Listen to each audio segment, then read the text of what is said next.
I want to come back to the equality they always talk about. Baboons believe that everything people have acquired only makes them less happy than when they were in the earliest state of nature. He seems therefore to want us to return to a more primitive way of life, in order to obtain the highest well-being that can possibly be enjoyed. He believes that humans were the most happy and well-off during the early stages of evolution, and that we should return to those days.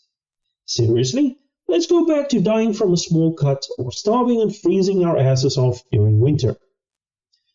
Yet at the same time, he says that it would be nice to eat 4 meals a day, and that every family should be given free homes, each worth 1,000 louis, or in other words, 1,000 gold coins, which would be the equivalent of about 4,000 US dollars in the 1800s.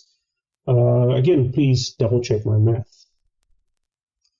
It is interesting that he would first say that people would be more happy if they have less, and then goes on to say how nice it would be to have all that awesome stuff.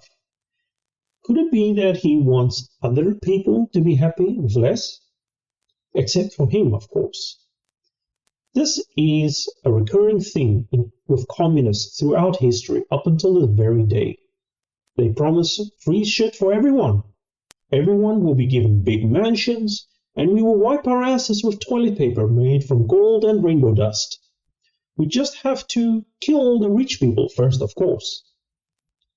Yet, have you ever seen these commies live in piss-poor conditions when they are in power? They themselves use taxpayer money to live really nice lives, while everybody else lives in horrible conditions.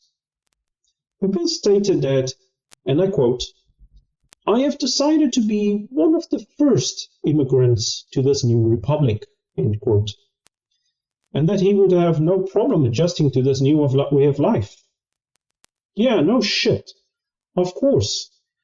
It's always easy to fantasize about how you would run this new society, and how wonderful everything would be, and you wouldn't mind living in this wonderful fantasy land. He carries on to say that once he has adjusted to this new society, he would pursue his interest in writing. Again, this is a recurring theme. I want to sit on my ass and write about bullshit every day and night and get everything for free. They never, or at least not that I'm aware of, write about something that people would really enjoy and be willing to buy. I have no problem with people who are writers and do this for a living. However, writers can only make a living if their books are actually good and people are willing to buy their books. If Babu spent half his time focusing on writing actual good stories rather than bitching about everything, then maybe he would have been able to make an actual living as a writer. Another thing to consider is sometimes we suck at things. I wanted to be a physicist. This was one of my dreams, but I suck at maths, I really do. I could have bitched about how unfair the system is and that I should have been given everything for free so that I could pursue my physics. Instead, I realized this career path is not for me. It looks cool, and I would have loved to be a physicist, but I suck at math, and I had to find something else that I'm actually good at. Communists can't accept or understand this. In the Manifesto of the Equals, written by Sylvain Marechal, again, my apologies for some pronunciation errors, he was one of Babu's co-conspirators. They state that all have the same faculties, meaning the same mental performance or intelligence, and that they all have the same, and everybody has the same needs. First of all, no. Everyone does not have the same intelligence.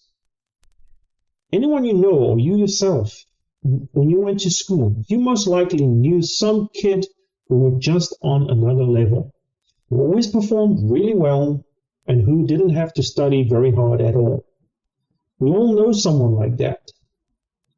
I am the opposite. My whole life, I had to work my ass off to get somewhere, anywhere. Simply remembering things is a difficult thing for me to do. I have to memorize things by reading and repeating it several times. Other people can just look at something one time and, yeah, they remember everything. There are many aspects of life where some people are just better than other people at whatever field. Is it fair? Of course not. But that's life. Very few things, if any, are fair. I'm happy that there are smarter people out there, because those people are the people who improve our lives, and I have no problem with them earning more than I do. They deserve so, right? Rightfully so. Regarding the other part, stating that everybody has the same needs. I mean, what the hell are these people talking about? Sure, we all need food and shelter. However, there are vast differences between people and their needs. People with children versus people without children, to name but one example. People whose children have some disability versus those who don't. Career choices also has an effect on people's needs. There are billions of people on the planet, and all of them have different needs. It shows how communists view us. We are all just cattle to them. They go on to say that there should be one education for all, one food for all. This is the level of equality that they strive for. Everyone should learn the same things, no matter difference of thought. I wonder who actually gets to decide what should be taught. They claim that they are against leaders and kings, yet they view themselves as the enlightened ones who gets to choose what they deem is best for everyone. Even one food for all, I mean, can you imagine that? The government dictating what you should eat and when. That is, if they allow you to eat, by the way. Can anybody say Holodomor? You see, if there's if there's someone eating a nice juicy steak, and someone else is eating chicken, then there's apparently a massive inequality that has been created. Here we can see why people eventually live in piss poor conditions, because the communists would rather see everyone, except of course the glorious enlightened ones, starve to death, than having someone eating better than someone else. If there isn't enough meat for all, then everybody else should eat only vegetables. Not enough vegetables? Well, then you can only eat maybe like rice. Not enough rice? Well, then you should just all starve together. At least then you have true equality. I mean, everybody is starving equally then. This is a truly twisted way of viewing the world. But of course, it never affects those in charge. You never saw Nelson Mandela living in piss-poor conditions when he was in power, did you? Or do you think Lenin sat at home starving? Of course not. The goal is them in power, not someone else. Anyway, moving on. In one of Babeau's writings, he and his buddies carry on to say, and I quote, "Families groaning in misery, come and seat yourselves at the common table prepared by nature for all her children." What on earth are they talking about? This might have been said in a figurative way, but I doubt it. This is a fairy tale told to poor and desperate people.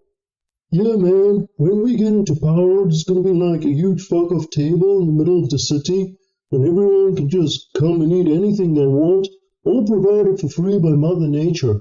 She will take care of us, her children. This sounds ridiculous, and of course it is. But you would be surprised just how many people fall for this. Free housing, free food, free medicine, free education. The list goes on and never ends. That's the interesting part of it, that that list never ends. They always come with tons of promises, yet they rarely tell you how they will achieve it all. At least not at first. We'll get to that in a moment. I want to briefly mention that while they are preaching and bitching about saving the poor, they rarely, if ever, actually do something useful to help the poor. I mean, to the best of my knowledge, I've never seen a communist buying a piece of land, farming for free, and handing out the fruits of their labor to everyone else. I've never heard of communist leaders working in a factory giving away their labor for free. In fact, I've never seen or heard communists helping out at the local soup kitchen supporting the homeless. Maybe cases like this exist, but so far I've seen none. Anyway, back to how they will achieve this utopia. So let's say everyone goes ahead and gives up their possessions and share everything communally. Who will plow, sow, and harvest the fields? Who will cook and prepare the food for this communal table that they talk of? Who will do all of the thousands of other jobs required to make the system they want possible? And more importantly, who gets to decide who does what? You see, these glorious people, these enlightened leaders, get to choose. In fact, they can't be bothered to do demeaning tasks like hard labor. They are far too important for that.